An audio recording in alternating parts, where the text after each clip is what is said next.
You'll never find another like me. Alright guys, so I told you, he's obviously not in his crate all the time.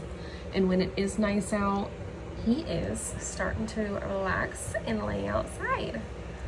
So usually he's a big pacer, like we discussed, right? Kind of anxious, kind of always have to be doing something. And about 2 days ago, he finally just started laying down and hanging out instead of just constantly standing there, not knowing what to do with himself, or just walking in a circle. So he is starting to what I call self-soothe and just, okay, I'm gonna hang out, turn my brain off, and watch everything carry on around me. So it has been raining. You can see it's literally just, the sun is just starting to come out. I put him out right as it was ending our drizzle. He's been out for about 15 minutes now. I am trying to get the floors cleaned up. My plan is gonna be lots of place work today. We may do some muzzle work and let him free roam with the kids and kind of see how he wants to adapt for the day. Just kind of mix it up, do something different, and keep building his comfortability with us and changing up the routine. And then we'll let him on the 30-footer, let him run around and hang out as the day carries on. But I wanted to give you a glimpse of him just dogging. Okay, these guys, same thing, just dogging. They're hanging out, they're napping. These guys are always up by the door. But he's just dogging. I didn't want to put him right here just because the kids do run around and I don't want to have to move him consistently, and I wanted him to have his own safe spot so he's not pestered all the time. He can relax. So he's right there hanging out and being a good boy. So stay tuned and I'll be back. Hey guys, so I wanted to get on and talk about resource guarding, dogs' dominance behaviors inside the house, and a favorite, anxiety. So there are times when a lot of dogs show general anxiety everywhere. We got a special creature, wonderful outside, absolutely amazing, has made tremendous milestones with his outside behavior. More relaxed with meeting the horses, meeting the other dogs, not doing an anxious whine, not unsettled, not having a hard time, perfectly healing with a nice loose leash. Corrections are very minimal compared to having to put more hand behind him, really picking up the pace. No complaints on the outside life for me at all. But when we come inside, the game changes. And once or twice a year, I get a very unique dog that I have to do things very different with because they're not the same, right? Every dog is wired differently. So for him, what is my camera doing? He's gotten to rule the roost, in different ways. I'm trying to fix this. He has bitten mom over resource guarding, messing with his collars, putting collars on, which is a very popular thing with huskies. Don't ask me how I know. But overall, his anxiety shifts coming inside. So when he first arrived, lots of pacing. First day is going to be awful. Parents are leaving. Did a 12-hour, ride just about. Do it within total. They stopped, they stayed overnight, and then they came and finished their drive in the morning. But just an overall long day for him. So the first day, lots of anxiety, pacing, and then we started working on our healing. If you look back on his day one videos, no complaints there from me, just outside of the normal dog trying to figure out his new life. Going into day two, still anxiety in the house, but not excessive. Still, trying to figure out what the hell just happened. And then, it was okay. And then the kids got home. So he got dropped off on Wednesday. The kids got home on Sunday, and he had to hear the kids. We had church, so we go to church in the morning. We exercise the dogs. We go to church, and then we had to go to Eufaula, Alabama, and go get the kids. So that's 4 hours. Nap time is great. When we get home, walk him, exercise him, let him play, let him see the kids at a distance, and then he gets to hear the kids from inside his safe zone. He has not really resource guarded his crate as far as unless I'm trying to put a collar on him inside his crate, and then he's growling. So then I just pull him out, put his collars on, whatever. So I'm trying to play things, you know. Sorry guys, I got my GoPro, so my phone isn't all up in my bubble. But since the kids have been home, we have a world of anxiety in the house. And I think it's because what comes with children, what comes with a 4-year-old? Loud, running, crazy through the house. And he is very sound sensitive. So yesterday, it was raining, it was nasty. We couldn't do a whole lot outside. So he placed with me pretty well. And I had him right beside, sorry guys, I haven't messed with my thing in quite a while. So we placed him right by the recliner, had his bed there, and I just had his leash. So if Wade or Hayden, sorry guys, I'm trying to lock this. I haven't messed with this thing in forever. Wade or Hayden got up, I could easily correct him. Wade was playing with his toys, not a big deal. And so I've noticed a lot of things. He runs for corners. He wants to hide in the corner and have his anxiety fit there. So what I do instead of that, allowing that, is I pull him out, and today I do have his muzzle on because Wade was up and bouncing around. I pulled out his bed off the wall. I really got to figure out how to lock this thing in so it doesn't shift around on you guys. I pulled his bed off the wall, and I kind of have him in the middle. I do have his muzzle on. I have a 15-foot line on him, so that way, you know, if he goes to be silly, grab his line, whatever, move his mind around. But lots of anxiety since the kids have been home. Lots of odd sounds he's not used to. Running through a mobile home, you guys, it's pounding, pounding, pounding, pounding, lots of loud sounds. So I was telling his parents, I'm like, okay, you know, for the most part, he's doing amazing, but I really got to start, you know, changing the dog's whole life that's a little bit older. You can't just do it overnight. You're going to be battling a little bit. So I got to take it as he gives it to me, and I got to do it in small increments, because if I shove too much down his throat, it's going to be negative. It's not going to go over well, and he's going to shut down. I don't want a dog to shut down. I want him to be right there with me and adjusting okay. So this morning, put him out. It was raining and drizzling, but I'm like, you got to go out. I got chores to do, and you need to just go be a dog for a little bit before I drag you in here and stress you out a little bit. So this is what I call safe stress. So he's not in harm's way. You know, he's not in an unsafe situation where he's getting munched on, he's getting hurt. The kids are safe, he's got his muzzle on. And, you know, as he proves that he can handle the stress without exploding, his muzzle's gonna come off. But right now the triggers are the kids being here. So how do we handle that safely? The muzzle. His parents know that the muzzle is a key point to his training. And everybody is on board, right? Just as any dog with a small bite history. Anyways, so you can see his breathing is a little more excessive than I would like. So I want him to naturally calm down being here. So this morning I gave him his time outside. It's gorgeous outside. It is 74 degrees outside, you guys. It is lovely with this hurricane coming through Louisiana, drizzle on and off, but the weather is absolutely amazing. And I'm like, okay, your husky butt that would usually overheat in our hot weather, go outside for an hour. Go be a dog. Go relax. He's out there napping, having a blast. He's kind of like, okay, this bitch just left me out here, but you know what? I'm going to figure out how to dog.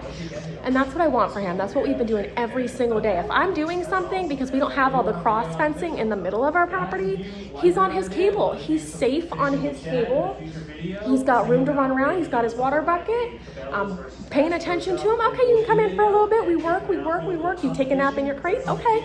And then you go back on your cable. So he's not inside in the crate as much as, you know, he really should be, but he needs to dog. This dog has not been able to dog, right? Because he's had bad habits. But now, inside, I just have him, I let him dog this morning. I'm going to have him in place for an hour. And then we're going to go, okay, you're going to take your muzzle back off. And he's not going to go in his crate from here. He's going to go back outside where, you know, I have him out of the way where the kids aren't going to be messing with him. The other dogs really don't tinker with him, but I can keep an eye on him from the living room, the kitchen, the doorway, all the good stuff. And then I'm going to let him decompress out there. If he gets nervous, he does break this and he runs directly for his crate. He's looking for that safe outlet. But I don't want him running to his crate. I want him seeking out me or Christopher You know, and a lot of it is if they start running through the house, he's like, oh shit, I have to flee and get them out of here. So, and when that happens, I just take him right back. At our old house, we had a back tie on the wall, and they were kind of in a corner where they were out of the way, but they couldn't run for the hills. They just had to deal with it, and it was the best thing ever. We have not really figured out where we're gonna put a back tie in here. The only place would be this corner by my recliner. Because right here, they're kind of just in the way with the kids. We don't really know. We're gonna tear this all into, we gotta rip up the floors after buying our new house. And once we do, we have to ditch this out, and we're actually gonna make this another living space specifically for clients and training and all of that fun stuff. So one step at a time. So I don't really know where I wanna put my back tie, but really a back tie would be wonderful for him. But for right now, what we're doing is just having him in place. He's got his muzzle on, he's safe. And when the kids get up, he runs to the hills. I'm gonna grab his e-collar, grab his leash, and take him right back. So there is no running away from it. There's no avoiding the situation. He's just gotta face it in a nice, healthy way. And that comes with training. But like I was telling his parents yesterday, is I can't shove too much at him at one time because I don't want to make it, you walk by him nicely. I don't want to shove too much at him at one time because I don't want him to regress or act out when there's stress happening that he can't handle because he's not desensitized to it. So we have to go into it safely. He'll get an hour here, muzzle comes off, goes out on his tie. He'll probably come in for another hour in the crate after that, decompress, and then we're gonna come back at this. So I kind of wanted to just jump on and explain. I've had a load of questions with him being on my YouTube channel. I'm hoping I'm answering a lot of questions for his family too, that from what we're noticing, and I'm really narrowing down where his stress inside the house is coming from. So I'm gonna go ahead and jump off here, you guys, and then I'm gonna jump back on after another, he's only been here for like 20 minutes. Give another 40 minutes in here, let him go dog, take a nap in his crate, and then I'll be back our next session. So, all right. Well, we lost power in the house, so we are just out here dogging now, letting him take his little freedom walks and have fun.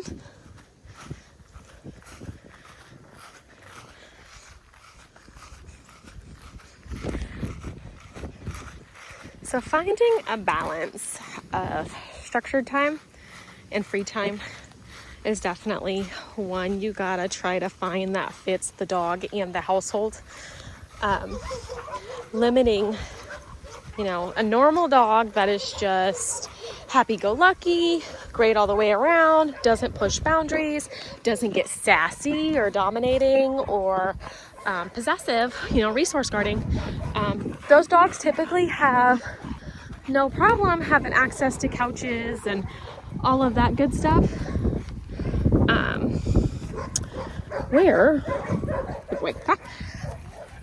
Pushy dogs, like one like him, he's like, this is mine, I'm gonna rule the roost. Everybody has to find a comfort zone. So we're gonna talk about, freedom in the house, how much should be provided, when should he get free time? No. When should he get free time? And how much free time? You can hear him. He was excited to see Durin. Went running with Durin. Now he's whining a little bit. Okay, so free time in the house. A dog with issues. Come on, let's go. Good boy. They need a tight rein so that way they stay manageable. Mom and dad stay in control. So we always say, inside the house needs to be rules and structure, and any unearned or any earned free time needs to be short. So that way he doesn't get the opportunity to screw up and regress. So no more couch. He's got to utilize his dog bed. Free time can be toys and all that good stuff on the patio, in the house, whatever. But it's on y'all's time, not his time anymore. And you're going to replace all of that stimulating inside playtime that usually just happens to be all that unearned freedom, with good structured walks outside. Now that he's going to have more of a controlled base on him after he's ready to come home, right? So that means, okay, I have to live life to a T inside with structure, but it makes your lives a lot easier. It's going to make his life a lot easier to have a rule book to live by, a good structured outline. It's going to make living with him just a breeze. And then when you guys are outside, you know, find somewhere where he can be on a good long line with y'all and have some freedom. Or if the dog park's empty and you can utilize your off leash with your e-collar, you know, those are going to be important steps and situations that he can utilize for freedom. But everything inside just has to change. I would be inside with him right now, but again, no power. It's getting hot in the house and we're all out here. It warmed up pretty quickly. It was 73 when it was raining earlier, and now it's about 85, which isn't awful, but it's still warm. Come. Good boy. Yes. Good boy. Like I was saying, you know, out here, he's a breeze. Easy to control, getting a lot better to settle down. You know, it does not take much. Horses are right there and just kind of letting him do his thing. Not everything has to be structured out here when he's provided his free time, right? Right now it's free time. I'm not asking for anything specific except getting excitable to see that little Bernedoodle right there. You know, leash correction. We're not going to allow the whining or the leash pulling. So it doesn't got to be crazy, but it's not going to be, you know, he gets to run everything. The corrections don't got to be crazy. So we'll allow him a little bit.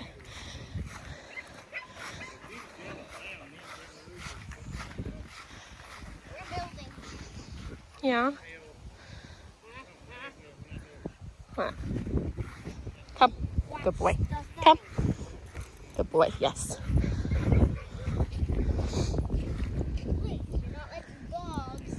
Oh, are you going to get in there? Oh, okay. Well, your bath day's tomorrow, so how about you wait? He's like, I want that water. Does that horse water taste a lot better than your water? Your water is actually clean. Come. Yes. Good boy. Come. Yes, good boy. Come. So I'm pressing my button and holding till he gets back to me, and I'm walking backwards. Yes, good boy. He's like, okay, lady. I'm gonna move away from Hayden so that way if he wants to get excitable, she's not in the way. Hayden. Good boy. Okay, you guys. Mom and Dad asked me how he's doing with being by the horses.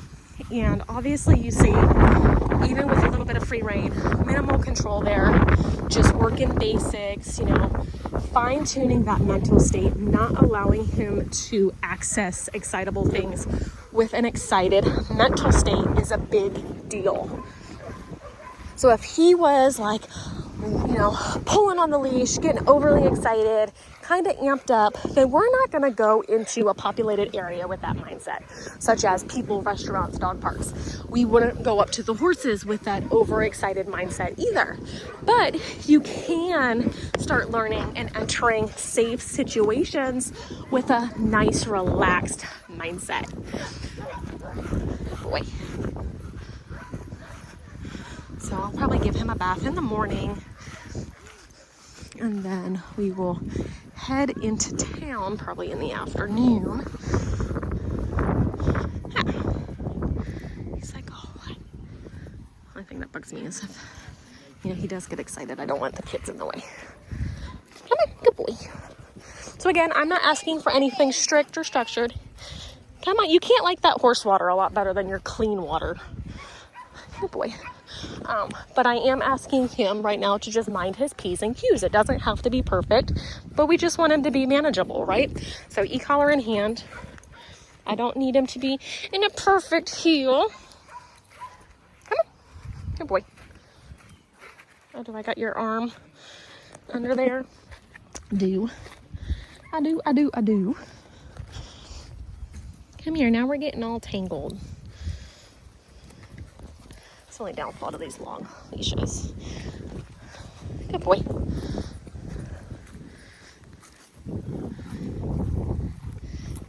guys, I'm gonna put him on his cable, let him relax. He's like, oh, this is my spot.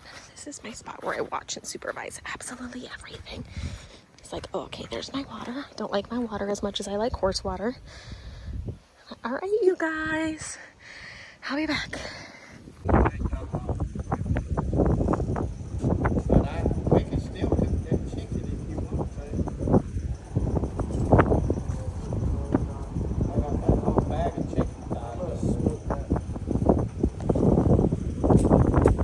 All right, guys, so I'm getting the kids ready for dinner. I gotta make his food.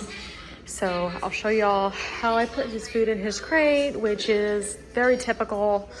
So I got him just relaxing. I'm getting her food. Chris and Winnie are getting cleaned up. And we're hoping the house cools down because we didn't have power for several hours. So we have all been outside. So it kind of screwed up my plans of being inside with him all day today.